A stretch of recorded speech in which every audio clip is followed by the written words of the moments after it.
What's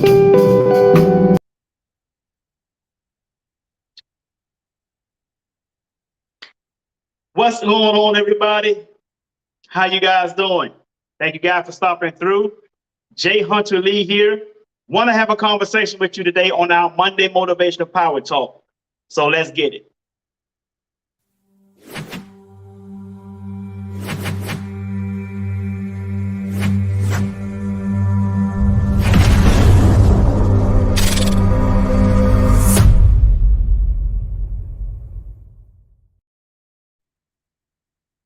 Well, if it's going to be, it's up to me to fulfill my dreams and possibilities with dedication and motivation to inspire thousands from all nations. When times are tough and breaks you down, just smile with toughness and rebuild from the ground. During tough times, adversity is a lot. Just remember, time flies, but you are the pilot. Good afternoon, folks. Thank you guys for stopping through today. This is our Monday Motivational Power Talk with Jay Hunter Lee. I am Jay Hunter Lee, and I really appreciate you guys stopping through. I want to give you a little bit of an update on a few things before we get into our topic this evening. One, I will be graduating. I will be finishing school at Kingsland University in approximately about 3 weeks. Actually, on the 26th of this month, I will be completed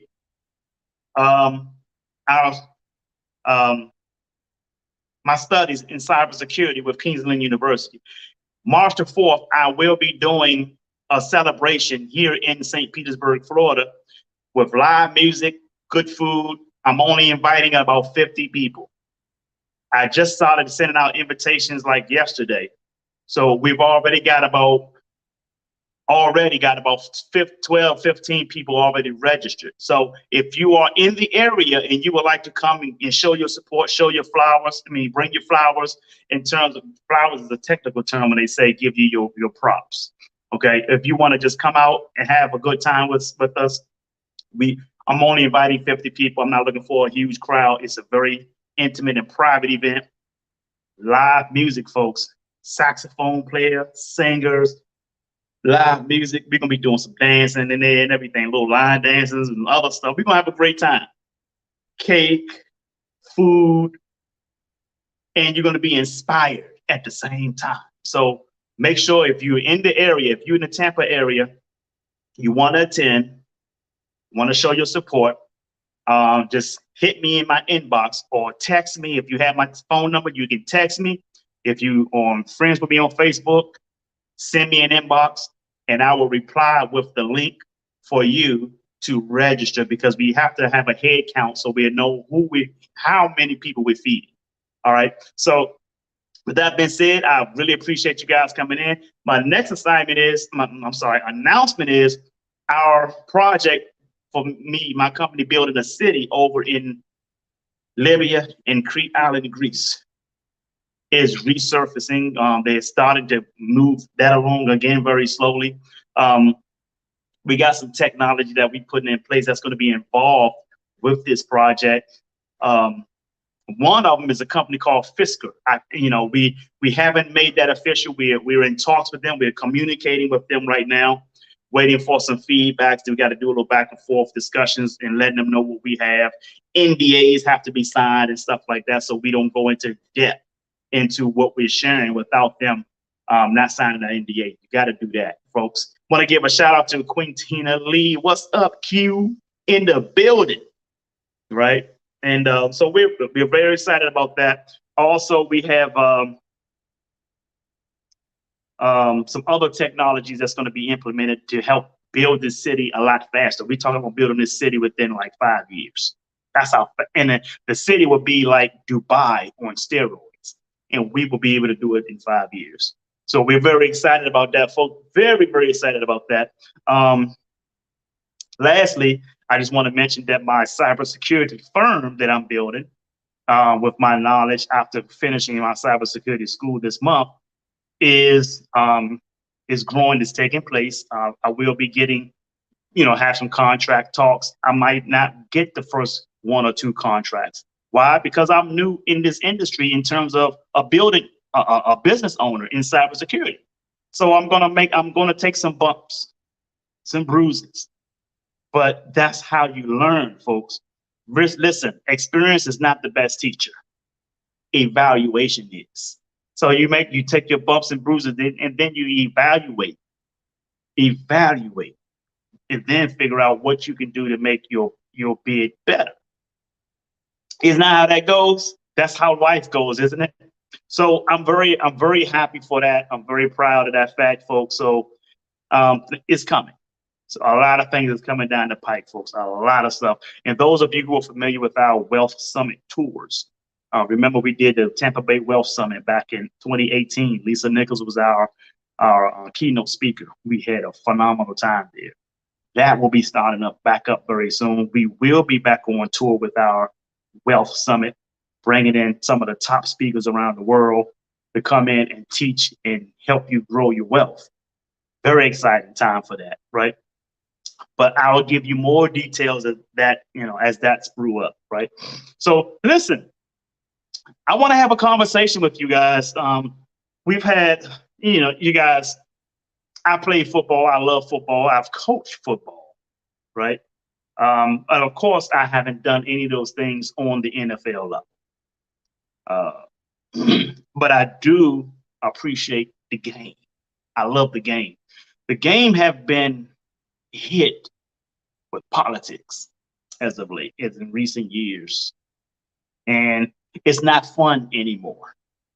I still like to watch the game. I still like to, see guys making great plays on the football field and everything like that. But other than that, it has become quite political. I mean, you have politicians, people who hold office in the United States government.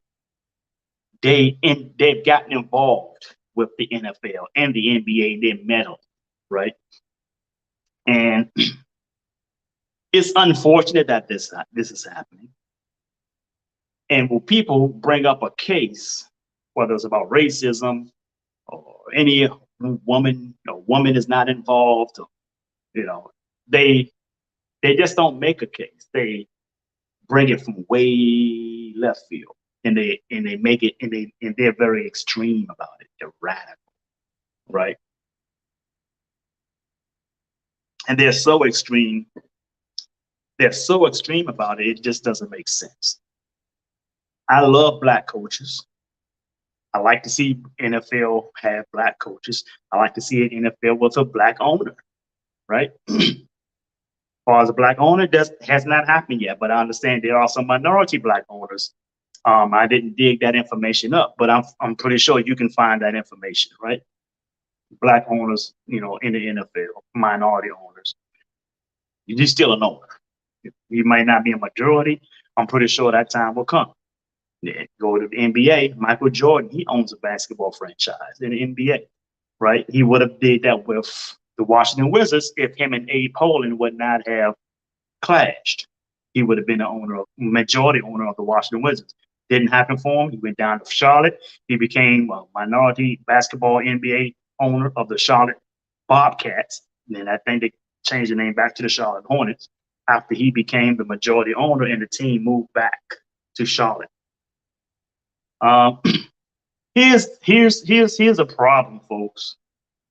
And since this is about, Coach Brian Flores, people say he sacrificed himself for other black coaches. But let me tell you something. We have a black coach in Lovie Smith, who went to the Super Bowl with the Chicago Bears. We have a black coach in Tony Dungy, who actually won a Super Bowl as a black coach, right? We have other black coaches in the NFL who've coached. If you look at the Washington Commanders, now, you formerly known as the Washington Football Team, formerly known as the Washington Redskins. They have a minority coach in Ron Rivera. Ron Rivera, he's a minority, he's Latino. There are also some minorities, blacks and minorities in a lot of these front offices. Now, Coach Brian, I'm gonna call him Coach Brian Flores because he deserved the title of coach because he's done a good job as a coach, as an assistant coach, and as a head coach. There was an issue with Brian Flores and the Miami Dolphins organization. They ended up firing Brian Flores.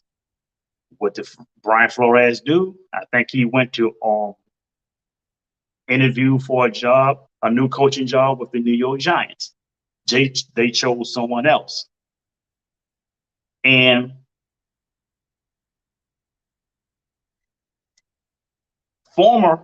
his former boss, who was Bill Belichick, coached the New England Patriots. That's where Brian Flores come from. He was mentored by Bill Belichick for about a good 10 years. Belichick had this man under his tutelage, under his mentorship. He sent a text to him thinking that he had got a coaching job for the Giants, but he texted to the wrong person.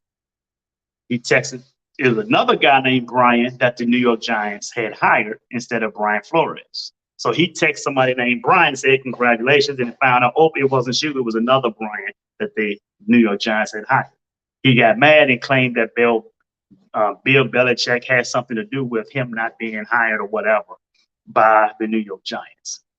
He also called the owner of the Miami Dolphins racist because he was fired from the Miami Dolphins. Things don't go well all the time, and people always part ways, right? So, and I'm going to show you one of the receipts that I have in regards to him being fired. Not to prove he'd been fired, but what he claimed about the Miami Dolphins that just doesn't seem to make sense to me, right?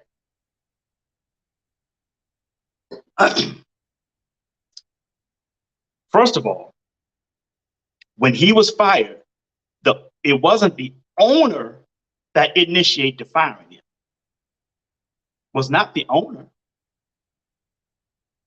He was fired by the general manager. Him and the general manager did not get along. And normally, when a coach and a GM does not get along, the coach is the one that normally gets gone, unless that's a coach like Bill Belichick, or Andy Reid. Those high-level coaches like that who have a history of success in the NFL. If that coach has a history of success in the NFL and that GM does not have that resume like that, normally, I'm pretty sure the general manager will probably be the one that be ousted. But in this case, it's not the case, right? So let me show you guys something. He said the owner, he's filing a lawsuit against the NFL, saying the NFL is racist. Okay, he said the NFL is racist, and he was wrongfully fired by the Miami Dolphins. Said the Dolphins fired him because of racism. So I'm getting ready to show you guys something, okay? And see, I'm the type of guy that, just because something happened to a black person, see, I don't support you because you're black. I support you because you're right. And yes, I would love to see more of my own people succeed. I talk about us all the time. All my podcast is typically geared to talking to my own people.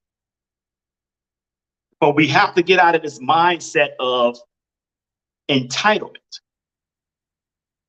Nobody owes you a damn thing.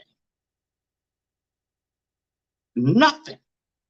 And that was the difference practically between two great leaders that I respect to the utmost in W.E.B. Du Bois and Booker T. Washington.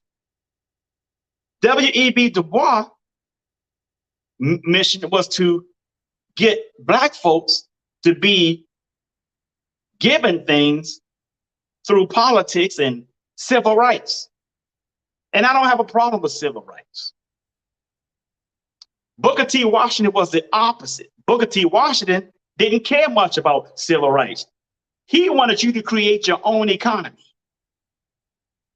Now, I want you to tell me in this case, I will tell you what's better, and I think what's better is Booker T. Washington's view on this. Now, like I said, I don't mind civil rights. I get it. However, we can get what we can get in this country, go for it.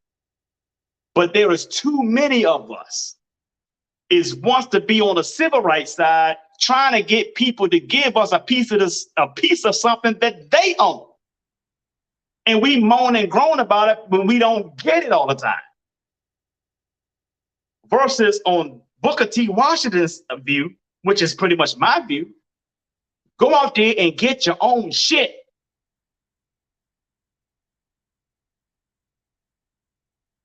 What is wrong with going out there and getting your own shit?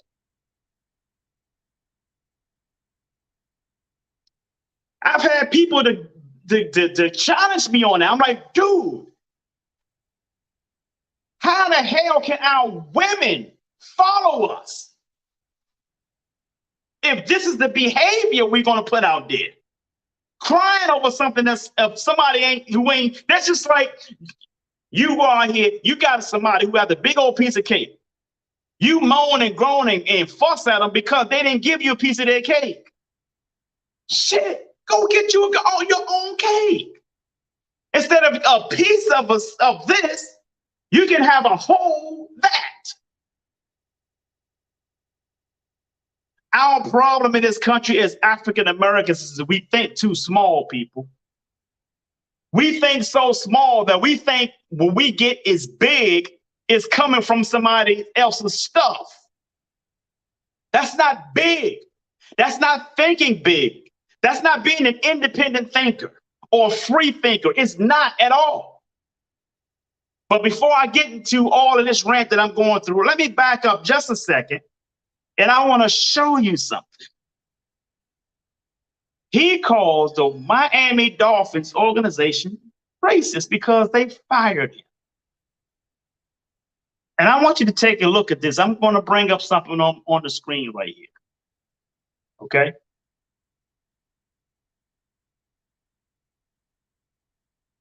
Watch this. Just hold tight. It's coming.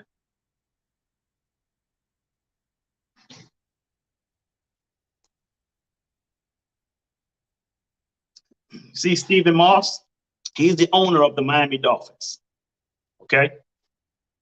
Should I make this bigger for you guys? Let me make this bigger. Let me get my picture out of the way. Let me make this bigger. Okay? Stephen Ross is the owner of the Miami Dolphins. I'm showing you this because I want you to see his staff. I want you to see his staff, folks. And I want you to see his partners as well. Look at his staff.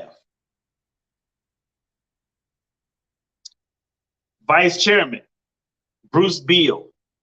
Tom, Vice Chairman, President, and Chief Executive Officer. Tom Garfinkel. George or Jorge Perez, Vice Chairman. Look at his partner. Fergie is his partner. Mark Anthony is a partner. Now take a look at this. Look at his partner here. Who is this person right here, folks? One of his partners is Serena Williams.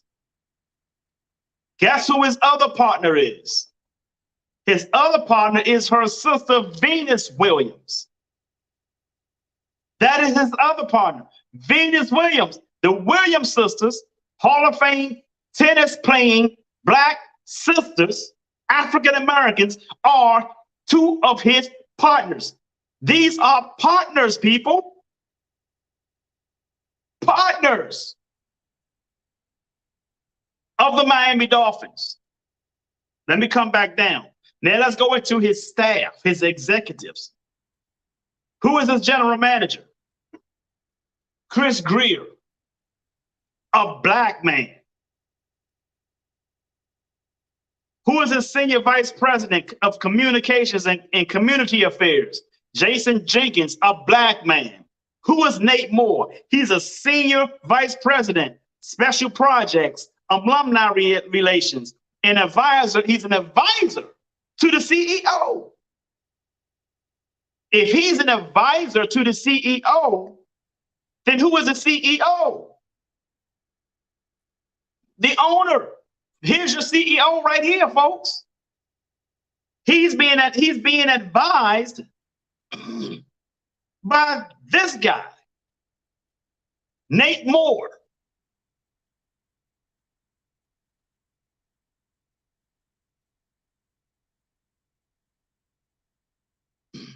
Now, word on the street is the Miami Dolphins has the most diverse staff in the entire NFL. He said the Miami Dolphins fired him because he's black. That's all I'm gonna share on that. That's the Miami Dolphins organization. Folks, and I'm talking to brothers right now. We can't possibly expect our black women to follow us as leaders. And if we keep blaming all of our failures on the goddamn white man,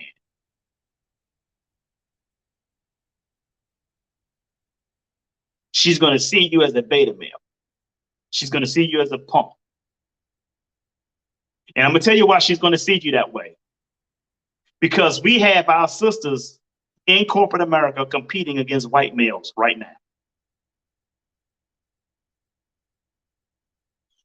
But we get mad because women aren't being submissive. She'll be submissive to a leader.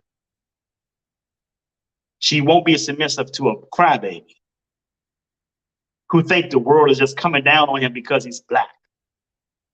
There are 35,000 black millionaires in this country. And there's like 7 black billionaires.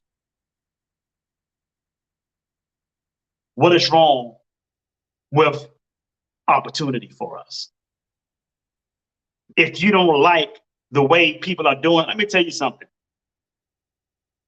Let me tell you guys something.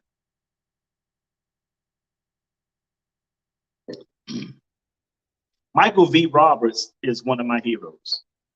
You don't know who Michael V. Roberts is, but he's a black billionaire. He owns hotels. He used to could not go into the hotels back during segregation. Do you know that he now owns one of the hotels he was not allowed to go into? He owns one of the hotels he was not able to go into.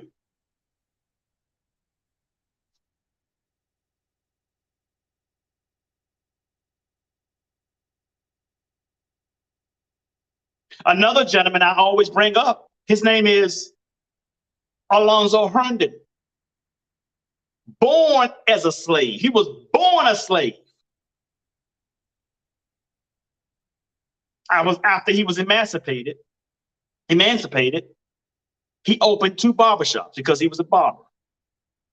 2 barbershops. He was not allowed to walk in the front door of those barbershops. He was not allowed to walk in the front doors of those barbershops. He had to walk in the back door of his own barbershops to cut white men hair.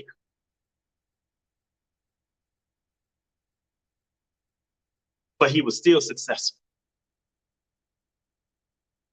He followed the program at the time of the era he lived in. He was still successful. He didn't allow that to keep him from being successful. He still created an opportunity for himself.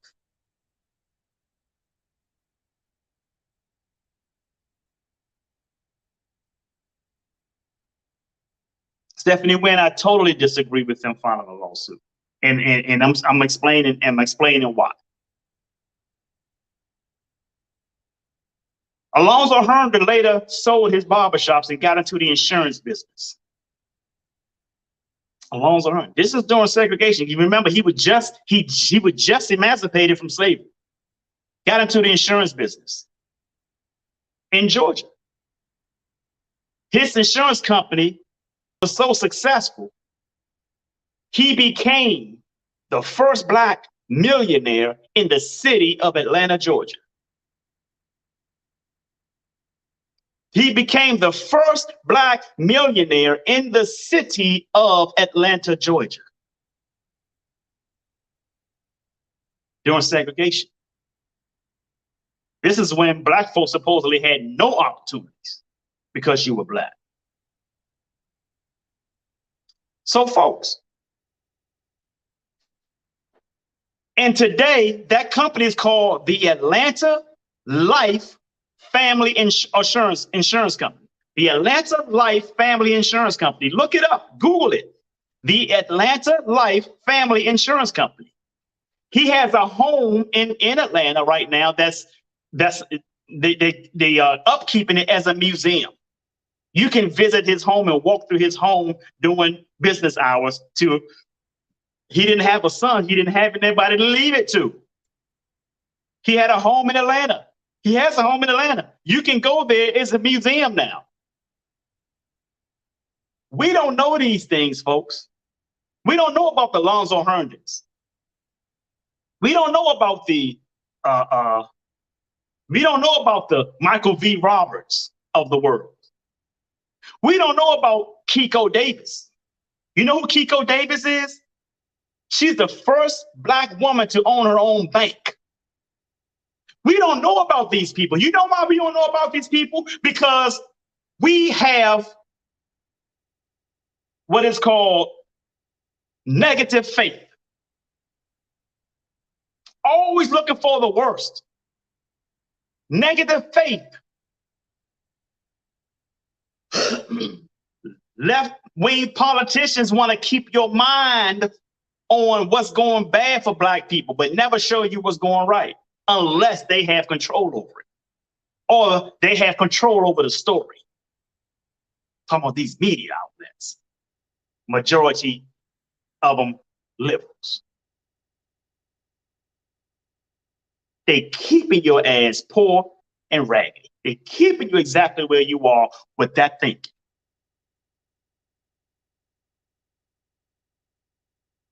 And that's the thinking they want you to have on ESPN, the news. Even if you don't have that way of thinking, you have to pretend you have that way of thinking so that you can be on TV and get paid and have a job as an anchor or sportscaster on ESPN or some crazy shit like that. The moment you step outside the box and start thinking like an individual, and it does not support the narrative that they want to impose on the American people, they're gonna fire you. They're gonna do one of three things. They're gonna fire you, censor you, or find somebody you've dated in your past and to claim a rape case against you.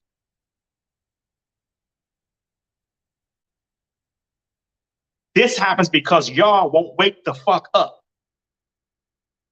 It's like you got hit in the head with Plymouth Rock and you ain't woke up since. If you don't like how the NFL is operating, and if you have a group of Black people who don't like the way the NFL is operating, go create your own goddamn league.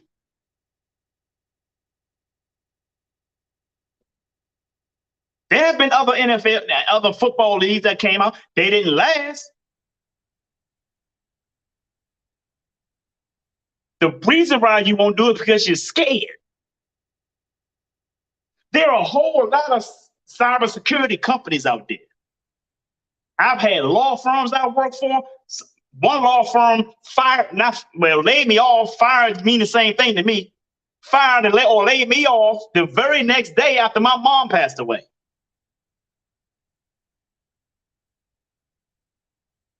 One law firm fired me because I told them how displeased I was with how they were operating as upper management and how they were handling me. I spoke out and got fired for that. Doing that, companies called Williams Lee.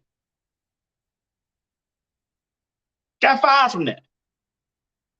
I didn't go walk around, want to file lawsuits. They did this to me because I'm black. That's bullshit. They did it to me because they can do it to me. We have to learn, folks, and our women is not following us. They're not respecting us is because they have to go work in somebody else's economy. They can't work in your economy because you have no economy. This is exactly what Booker T. Washington was preaching about. And if we would have took heed to that in the early 1900s, we would be in a better place right now. Instead of going around begging other people from other races to give us a piece of their pies, and then get mad and want to march up and down the street and file lawsuits, all this shit because they won't give us a piece of their pie, or at least we don't believe they're giving us a piece of their pie. There have been several black people in the NFL coaching. If an owner feels that this candidate has the skill set that he's looking for, he has a right to hire that person as their coach. Tony Dungy was a coach, won the Super Bowl with the Indianapolis Colts. Before that, he got fired from Tampa Bay Bucks. Did you see him crying because he got fired from Tampa Bay and say they fired me because I'm black? No, he got an opportunity with the Colts. He ain't caused no problems. He left gracefully and became the next coach of the Indianapolis Colts and won a Super Bowl.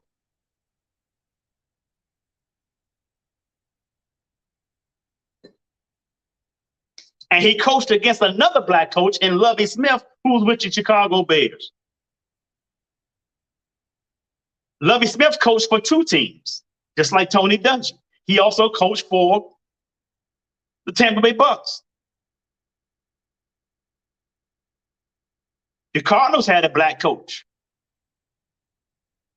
The same coach that coached the Cardinals used to coach the Minnesota Vikings. Forgot his name, heavyset black coach.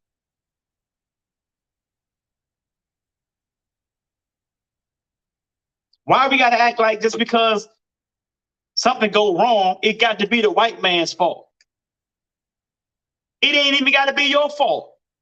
Sometimes things just doesn't go well. Sometimes people have to part ways. It doesn't make them a bad person, doesn't make you a bad person. You could be two of the best people that anybody can want to be around, but in terms of you operating business together, it just did not mesh together. You had so much clashing going on to the point you had to part ways. That happens all the time. That has nothing to do with race. You blaming the owner of the Miami Dolphins for being fired by a black general manager. That's the most diverse team organization in the NFL. The Williams sisters is in partnership with the Miami Dolphins.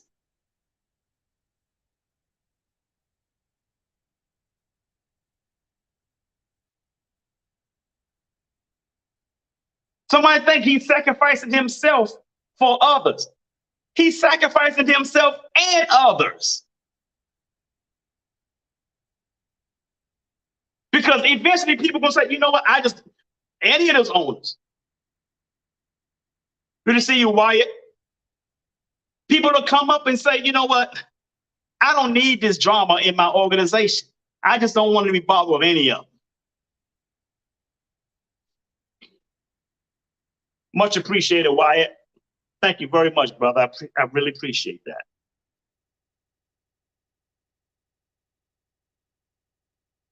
Folks, you got to understand something. If Alonzo Herndon becomes the first black millionaire in the city of Atlanta who was born a slave, if he was able to achieve that, what the hell do you and I have to complain about?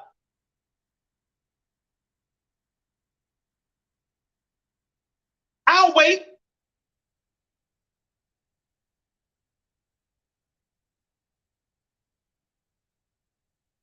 I'm not against civil rights. People want to say, "Hey, man, get a black man." I'm not against. If that's what you think makes you successful, have at it. Have at it. But I can tell you one thing: that would never bring you to success as somebody who step out there and just go get it themselves.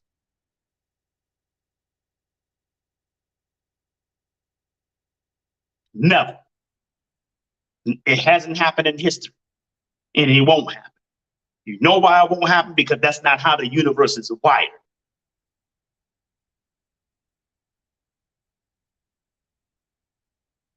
You take your bump, you take your hits on the chin, and you keep stepping. You keep moving. Brian Flores is a coach. Brian Flores, forgive me for not saying coach because he's a great coach. He's a great coach. And I know he would have gotten a coaching job somewhere else.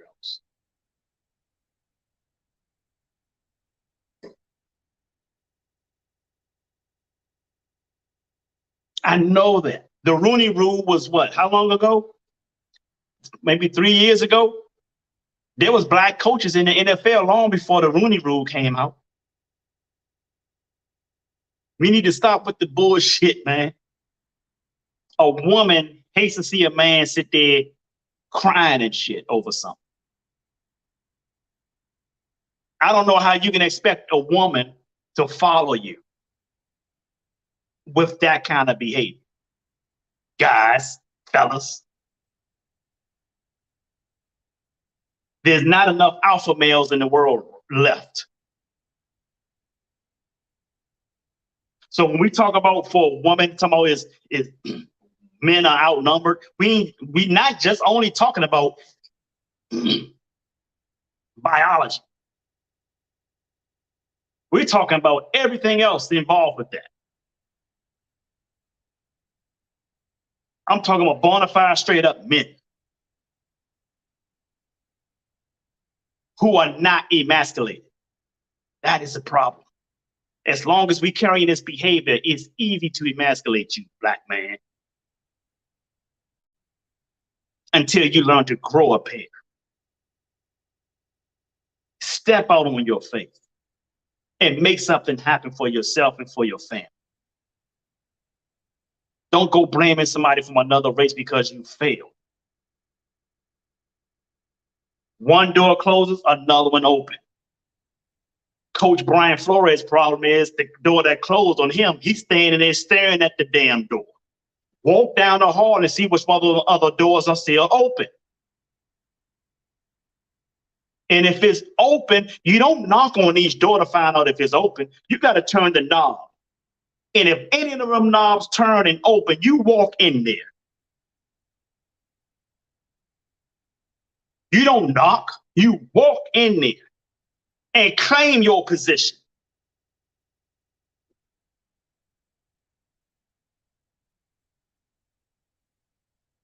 I don't know any owner who's willing to sacrifice their chances of winning a Super Bowl all because he don't want to hire a black coach. If that black coach has the capabilities of leading men, you have to show that capability. And quite frankly, his positioning right now, what he's doing right now, see, folks, here you got to understand. You have to think with logic here. His behavior right now is probably shown to his players before he was fired. That mentality. You can't lead men being out here crying, folks. Men ain't gonna follow you for that. A man is gonna look at or follow a man who's battle tested. Battle tested. Said, man, I've seen this guy come up through the ranks. This dude can't. I follow this guy. I respect this guy. And he's still ticking. That's what's called leaders of men. That's what a man want to see in another man. That's what he want to see in his coach. I can never follow a guy that do what he that did that have done what he's did.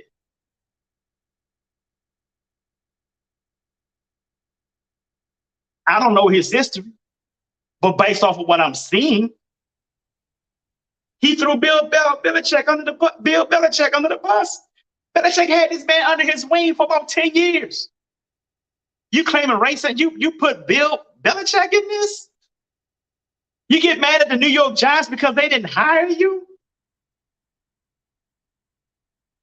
He even threw John Elway in it with the Broncos about their hiring process. Come on, dude. Come on, dude. You probably would act the same way if a black NFL owner didn't choose you to hire the coach's team. Probably would act the same way because you was fired by a black general manager. And you blame that on racism. You have to understand that there are owners who just hands off because they trust the people they put in place to run an operation.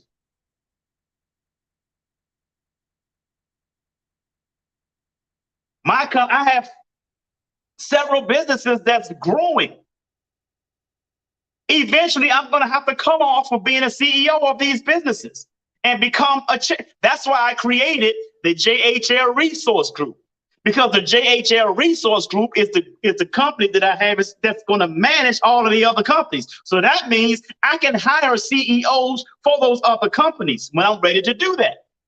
Because I can't be the CEO of this company, then be the CEO of that company. I have to have my umbrella in place where I hold a position as chairman. And I have to bring in a CEO and trust that that CEO will do a phenomenal job for me as a chairman. That's how that's work, folks. That's business. This owner, the Dolphins owner, Stephen Ross, he is the CEO. That he hired a general manager to handle football operations. You know why? Because he's probably not a football person. So if he's not a football person, he bring in football people to run football operations. And two of his partners were who? Serena Williams and Venus Williams, two sisters, black sisters. If there was a problem with him being fired, don't you think those two black women would have came to the owner? The other individual, the other executive who's they say he's a advisor to the owner he's also black. Don't you think he would have came to him and said, "Hey, I don't think that's a good move," and stick up for this black coach? I mean, come on, people, use your freaking head, man. Stop thinking the worst all the time. Anybody can file a lawsuit. But you better damn sure better have substantial evidence, because if it does not fly, if this lawsuit don't stick, he will be another Colin Kaepernick. He'll never be able to touch the NFL again in his life.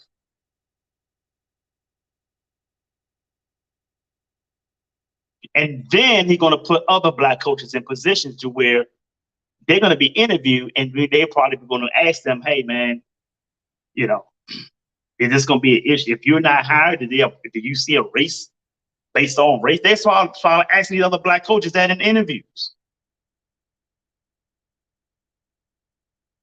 We become so complacent for so long, man, over 50 plus years, just being complacent and just being satisfied with crumbs they give you.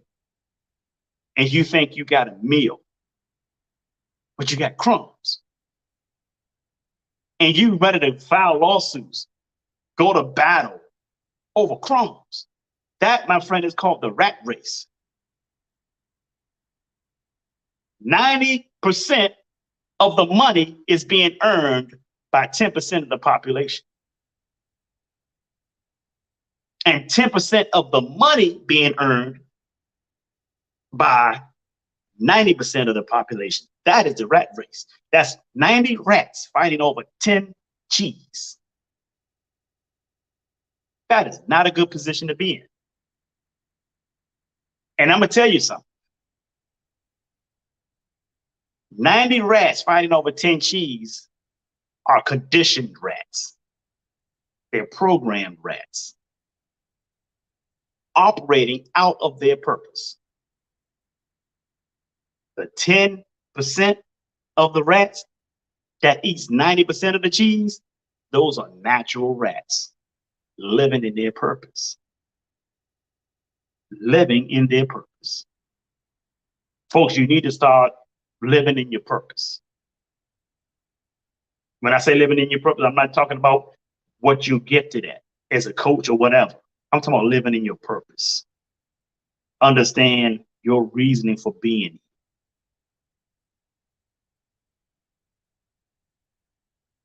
I think it was Mark Twain who said we have two of the greatest days of our lives. The day we were born and the day we find out why.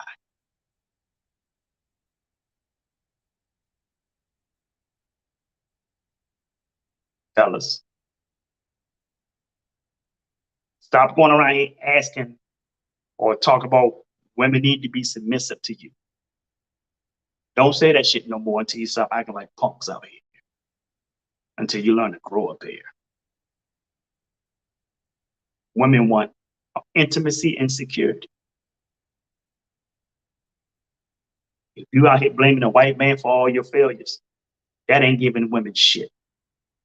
Because regardless of what you claim or what your excuses are, Black women are out there in corporate America getting it. Because you put them in a position to have to go get it.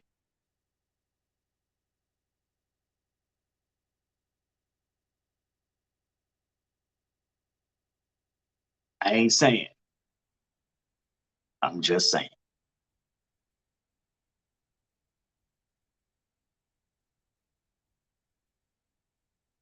This man turned on everybody who did something for him. Bill Belichick turned this man into a great coach. He spit it back in his face.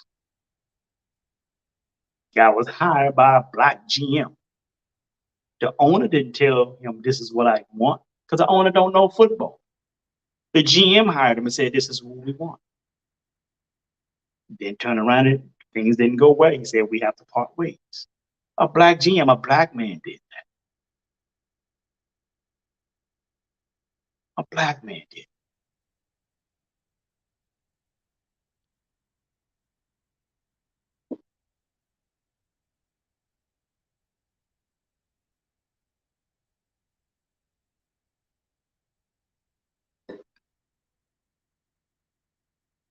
I sold cars before. Wasn't a great car salesman, but I tried. Wasn't successful. But I wasn't hungry either. I wasn't that hungry for it. And it showed in my work ethic. The general sales manager came up and said, Jay Lee, we need to part ways. You're not in it. He was right. I wasn't in it. And guess what? That general sales manager was a Black man. We're friends right now on Facebook. And he's still my boy. His name is Flores Alexandria. He said, Jay, you're not in it. I need you to be in it. When I first got, when he hired me and he fired me. When he hired me, he said, I'm looking for people who wants to make 10 grand a month at least 10 grand a month. I remember that. I said, okay. Gave it a shot. I wasn't in it. I didn't think it was something that I wanted to do. I found myself doing it to survive. And that's not a way to be. It's not the way to live, folks. You don't want to be in survival mode. You want to thrive. We were made to thrive, not survive. And I was doing it to survive. He knew that. And he didn't fire me in a brutal way. He did it in a way for me to, in a way to release me to go out there and capture my own dream. Because he knew that wasn't for me. He can attest to it if he was watching right now. He attest to it. And today, because of that, I love that man so much because of that day of firing. He pushed me out there to go capture my own dream. And I did that. Thank you, Floyd Alexander. Floyd Alexander, I'm sorry. Thank you. Brian Flores should be thanking the black GM that let him go. Because there's something better for him out there. Not turn it around and claim that the organization is racist when it was a black man that fired you. Folks, we need to stop all the bullshit. Stop all the bullshit. We quick to pick up a picket sign and march, but we're not quick to pick up a business and operate.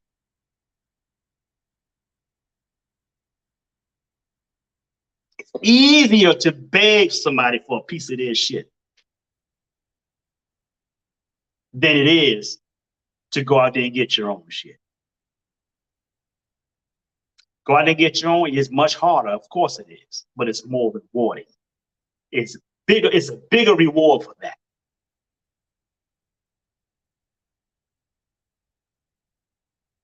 When we adopt that, I promise you this, if we adopt that mindset, our own women will have the opportunity to come and work in our economy.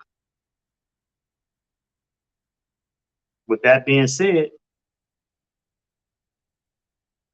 I'm getting ready to shut it down. And I appreciate you guys for coming in. Want to ask you for a few favors. One, share the video. Even if you're mad at me for what I'm saying in this video, share it anyway because somebody you know needs to hear this. Somebody you know is hungry enough to go out there and get it for themselves instead of begging the white man. And I don't have no problem against the white man. I'm just telling you, stop begging him for his own shit. That's his shit. If he wants you to coach, coach. If he don't want you to coach, then you won't coach. You find somebody else. But don't sit up here and try to make a protest over something that you just didn't work out for you. Everything is not going to work out for you. You have to go out there and find something that will work out. We need to get out of that mindset. This is not segregation times anymore. So share the video. Even if it wasn't for you, it's not for everybody. I'm not looking for everybody. Only those who get it. Because those who get it, we're going to create something, folks. We're going to create something that's way bigger and better than Black Wall Street. See, that's what you have people tomorrow, so yeah, let's bring back Black Wall Street. For what? Let's bring back something better. Let's bring back something better. We always want to bring up the same things over and over again. Bring back something better. Secondly, I ask for $20 or less donations to the podcast, not to me, the podcast. As a matter of fact, in the coming weeks, you're going to see where your donations went to. Just be ready for it. You're going to see it in a couple of weeks. So what is the donations for? Upgrade equipment, light, camera, a laptop down here. Anything can go bad. So when they do go bad, I can take the donation money that has been donated, just say, hey, replace this, replace that, add this, add that. That's all it's for. If you want to donate $5, you can donate that. $10, $12, $11, don't matter. Don't donate more than $20 because I'm not asking for that much money. If you send me $40, $50, or $100, I will reject it. I will send it back. Thank you, but no thank you. I'm okay with money. I don't need your money in that sense. When I ask for that kind of money, it's because I'm going to be teaching a class, which I'm working on. That's when you be paying me. But up until then, you only paying $20 or less towards the podcast. That's just a donation. You don't even have to pay. You don't have to donate at all. But I'm just asking for a donation. Cash App is right there at the bottom. It's $ J Hunter Lee. I would appreciate if you did make a donation. That would be helpful. Okay. Last, I want you to do me a bigger favor. And that, my friend, is to sing like no one can hear you. Dance like no one can see you. Love like you, I'm sorry. Did I say that right? Sing like no one can hear you. Dance like no one can see you. Love like you've never been hurt. And live like it's heaven on earth. I'm J Hunter Lee. I love you and the world needs you. So stop that damn texting and driving. Peace and blessings, folks. Have a great day.